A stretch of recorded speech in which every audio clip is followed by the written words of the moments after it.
আসসালামু আলাইকুম। আজকে আমি বাড়িতে কলকাতা স্টাইলে চিকেন বিরিয়ানি বানিয়ে দেখাবো। এটা হচ্ছে 1 কেজি 250 চিকেন নিয়েছি আর 1 কেজি চাল আছে। প্রথমে আমি চিকেনটা নিয়ে এসে ধুয়ে নিচ্ছি ভালো করে। ধুয়ে এই ঢাকায় তুলে নেব।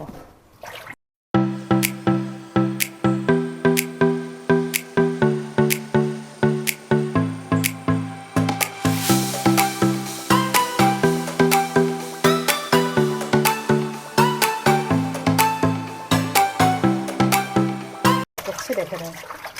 এবারে ছেঁকে তুলে নেওয়া হবে। চিকেনের ম্যারিনেটের জন্য আমি অল্প একটু নুন অল্প দিলাম, এই কারণে যে আমি তরকারিও নুন ইউজ করব। আর এই যে এক টুকরা লেবু দিয়ে আর একটু দিচ্ছি, দিয়ে আবার ভালোভাবে ম্যারিনেট করে নেব। এভাবে আমি নিচে একটা পাত্র রেখেছি, যত জল থাকবে সব নিচে পড়ে যাবে। এই দেখুন, এইরকমভাবে ম্যারিনেটটা করে দিলে মাংসগুলা ভাঙবে না। গ্যাস অন করে কড়া বসাবো। থেকে প্রথমে আমি পেঁয়াজ বেরেস্তা করে তুলে নিব। কড়াটাই যে মুছে নিলাম, যে কড়াই তেল দিলাম,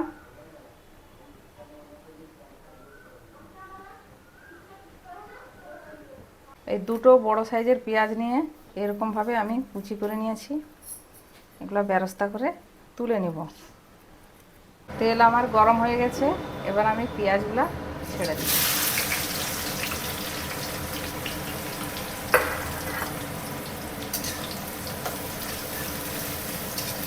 এইরকম নাড়াচাড়া করে গোল্ডেন ফ্রাই করে পেঁয়াজগুলো আমি তুলব। এরকম নাড়াচাড়া করতে হবে, ছেড়ে দিলে যদি পুড়ে যায় তার টেস্ট ভালো লাগবে না। আমার পেঁয়াজ গোল্ডেন ফ্রাই হয়ে চলে এসছে, আর একটু হলেই আমি তুলে নেব। দেখুন, এইরকমভাবে গোল্ডেন ফ্রাই হবার পরে আমি একটা বাটিতে বের করে নিচ্ছি। এইরকমভাবে গোল্ডেন ফ্রাই পেঁয়াজ হবে। এবার আমি মাংস রান্না করার জন্য দেখুন দুটো তেজপাতা নিয়েছি, একটা 1 ইঞ্চের মতন দালচিনি, একটা বড় এলাচ, একটা ছোট এলাচ আর গোটা গোলমরিচ। এগুলো সব আমি তেলে দিয়ে দিলাম। আর 4টে বড় সাইজের পেঁয়াজ কেটে কুচিয়ে ধুয়ে রেখেছি, সেগুলোকে আমি দিয়ে দেব।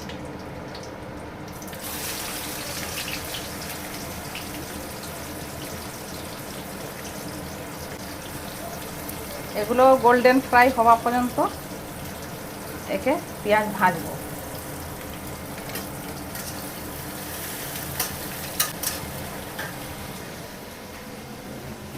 আমি তরকারিতে দেখুন বন্ধুরা বাটার ইউজ করব, তো একটু কেটে আমি পেঁয়াজের উপরে দিয়ে দিচ্ছি। আপনারা চাইলে তেলেও দিতে পারেন, কিন্তু আমি পেঁয়াজের উপরে দিয়ে দিচ্ছি। তেলে দিলে অনেক সময় পুড়ে যায়।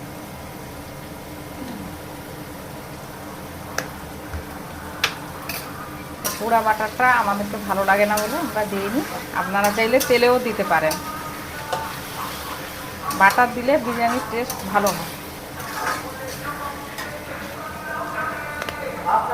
এদিকে আমার পেঁয়াজ লাল হতে থাকুক, তারপরে আমি আলুগুলা ধুয়ে একটু সেদ্ধ করে নেব। সেদ্ধ করার জন্যে আমি এই যে কুকারে জল নিয়ে নিয়েছি, আর 3-4 জলে ভালো করে আলুগুলা ধুয়ে এরকম সাইজের কেটে নিয়েছি।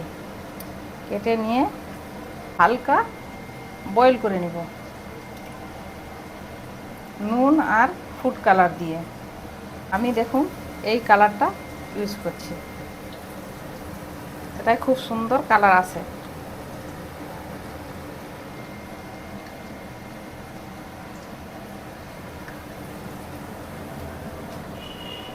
আর লবণ দিয়ে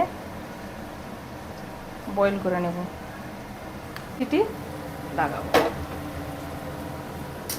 ওদিকে আলু হচ্ছে, এদিকে আমি পেঁয়াজ বেরেস্তাটা করে নিচ্ছি।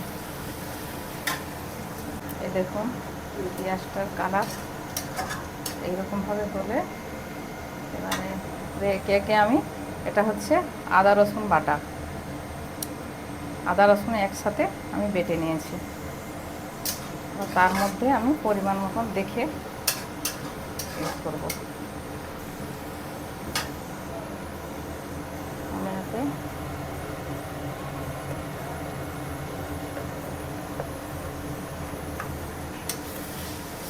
কষতে বেশি একটু দিয়ে দিলাম।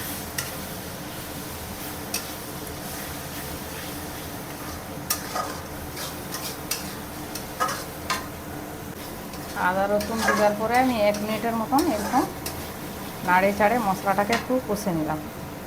তারপরে দিচ্ছি 2 চামচ লবণ, 2 চামচ লঙ্কা, 1 চামচ ধনা গুঁড়ো, 1/2 চামচ জিরে গুঁড়ো। এই যে 200 গ্রামের দই একটা নিলাম, আশীর্বাদ দই। আপনারা চাইলে অন্য দইও নিতে পারেন, টক দই হলেই হবে।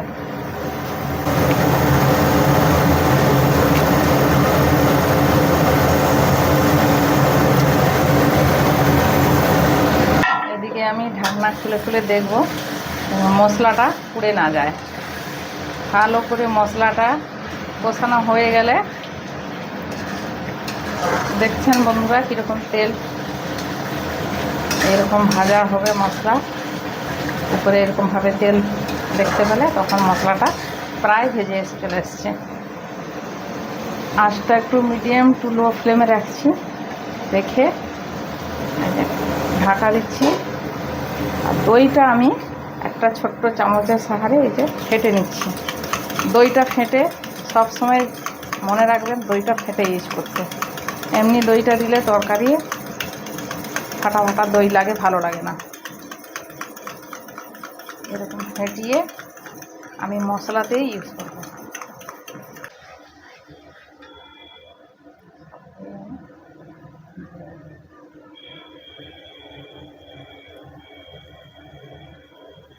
দইটা দিয়ে এরকমভাবে চালাবো, ভালোভাবে মশলা আর দই মিশে যাবে।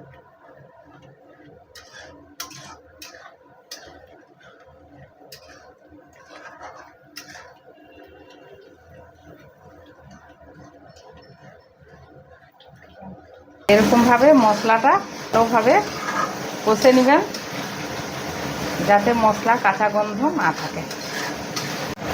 এবার আমি চিকেন অ্যাড করব। দেখতেই পাচ্ছেন এই যে বাটির নিচে রেখেছিলাম কতগুলা নোংরা জল চিকেনের বেরিয়ে গেছে।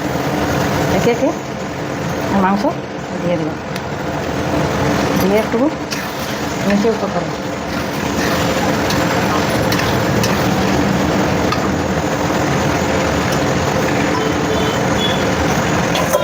মাংসটা দিয়ে উপর নিচ করে ভালো করে মাংসটা এরকমভাবে কষে নেবেন।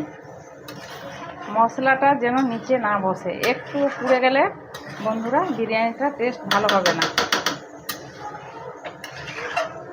এদিকে আমার মশলাটা কষানো হতে থাক। আর এদিকে আমি 2 সিটি মেরে আলুটাকে বয়েল করে নিয়েছি। গ্যাসটা বেরোতে বেরোতে আমি ভাতের জন্যে এই যে জল দিব। আমি এদিকে বসে নেব। ভাতে জল যে চাপিয়েছি সে জলটাই যে আমি এই উপকরণগুলো দিব। 4-6টা কাবাব চিনি, সামরিচ, লবঙ্গ 4টা, 2টা 1 ইঞ্চির দালচিনি, একটা বড় এলাচ, 2টা ছোট এলাচ, একটু সাজিরা আর জায়ত্রী ভাতে আমি আবার ভাতে আমি লবণ দিব পরিমাণ মতন দিয়ে দেবেন। দিয়ে এবার আমি ঢাকা দিয়ে দিচ্ছি। চালটা 1 ঘন্টা আগে আমি ভালো করে ধুয়ে ভিজিয়ে রেখেছিলাম। কত সুন্দর ফুলে গেছে চালটা, দেখতেই পাচ্ছেন। 1 ঘন্টা ভিজে রাখলে বিরিয়ানির চাল বিরিয়ানি ভালো হয়। ওদিকে আমার আলুটা চাপিয়েছিলাম, আলুটা বয়েল হয়ে গেছে, বেশি করার দরকার নেই, 2 সিটি হলেই হবে। দেখবেন যেন আলুটা ছিতরে না যায়।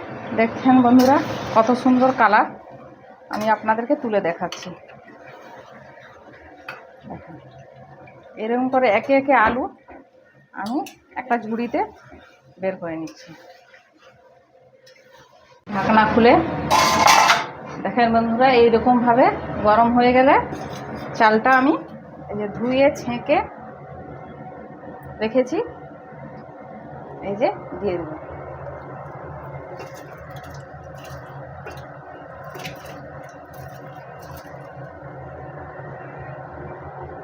হাতে যেগুলো লেগে আছে সব মুছে ভালো করে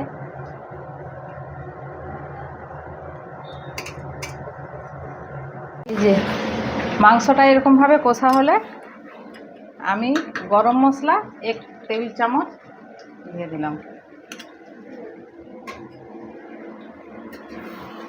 গরম মশলা গুঁড়ো একটু ছড়িয়ে দিলাম, আর একটু কষা হবে।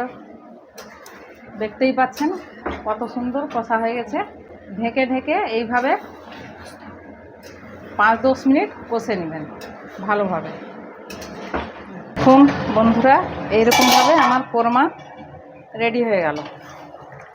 দেখতেই পাচ্ছেন একটা মাংস ভাঙাভাঙি হয়নি, সবগুলাই সিদ্ধ হয়ে গেছে, রান্না হয়ে গেছে এবং গোটা গোটা পিস আছে।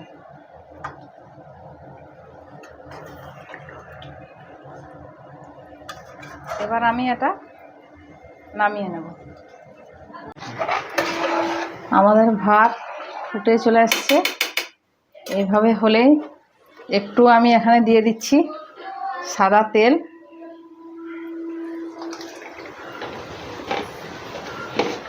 আর একটু লেবু দিয়ে দিলে ভাতটা ঝরঝরে ভাত হয়, এবং এর খোসাও দিয়ে দিচ্ছি, একটু সেন্ট হবে।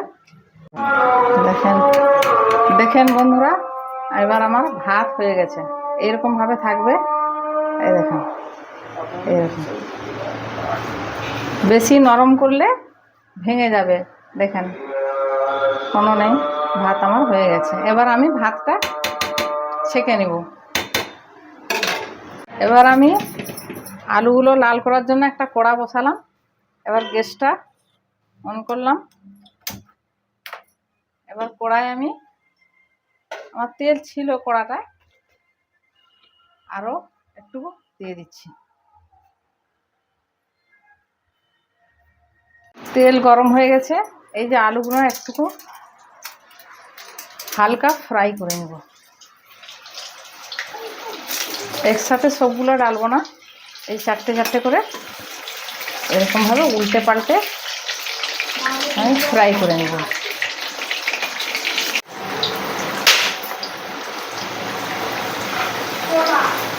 দেখতেই পাচ্ছেন এইরকমভাবে হালকা লাল হয়ে তুলে নেব।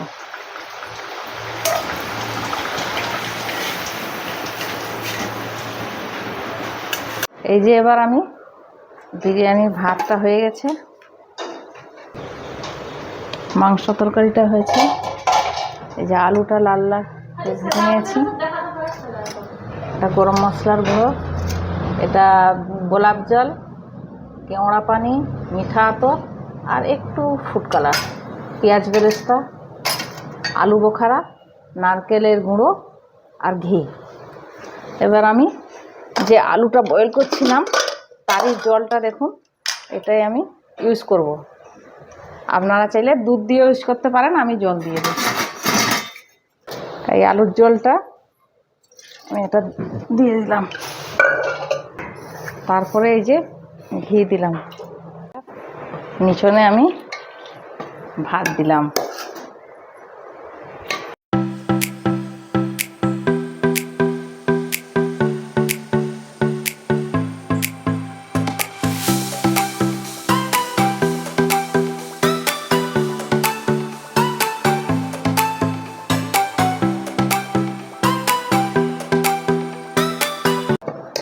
আমি অর্ধেক ভাত দিয়ে দিলাম।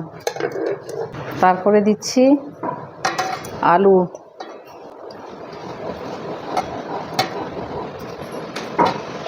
তারপরে দিচ্ছি এই যে আলু বখরা, পেঁয়াজ বেরেস্তা,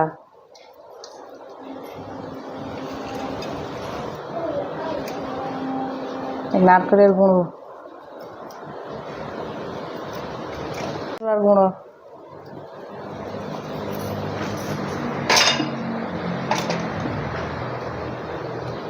একটু কালার,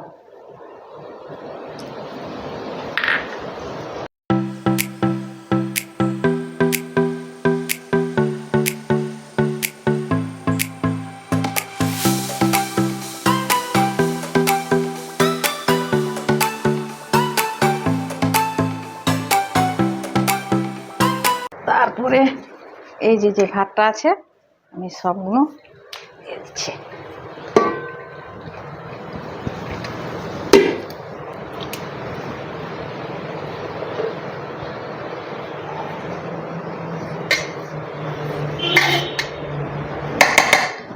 তারপরে এই যে পেঁয়াজ বেরেস্তা ছেড়ে দিলাম,